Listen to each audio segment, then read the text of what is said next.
you're different from some Christian authors in that you write both fiction and nonfiction. How are you able to be so versatile, and which do you like better? Is one more difficult than the other? Well, fiction and nonfiction are two different ways, two different mediums.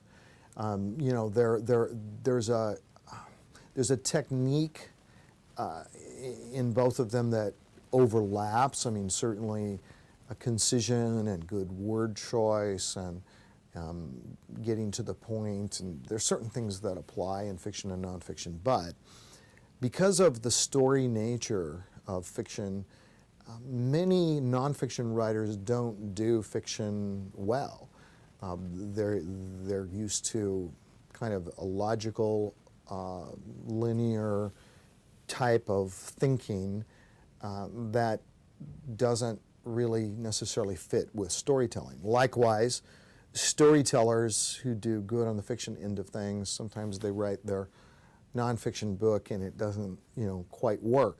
Early on, I was very suspicious of my own ability to write fiction because my first 5 or 6 books were nonfiction. But because I loved good fiction, I was, probably inspired by C.S. Lewis, among others, to give it a try. I thought, I'll never know whether I can write fiction or not unless I try. So I actually told my publisher, I'm not going to sign a book contract on this because if I do, then I have to deliver this book to you whether it's good or not.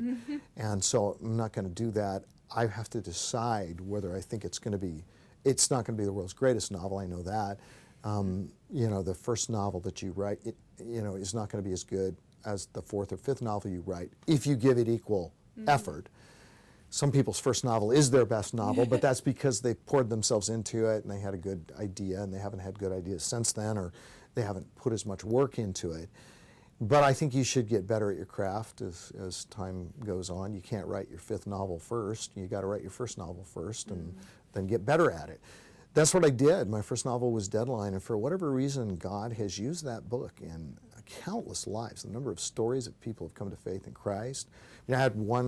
I had a physician in Texas who wrote to me saying that he would loan out his single copy of Deadline to his patients, and then he would ask them to bring it back, and he wanted to discuss it with them.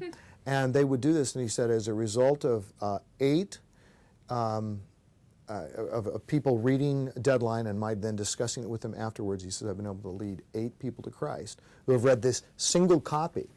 And probably a lot of authors would say, buy 8 copies for crying out loud. But no, the point is, hey, I'm delighted that one single copy and single copies of my novels that are in prisons, the letters you get from prisoners. Now, sometimes fiction can touch people in ways that nonfiction doesn't, and vice versa, of course. Right, and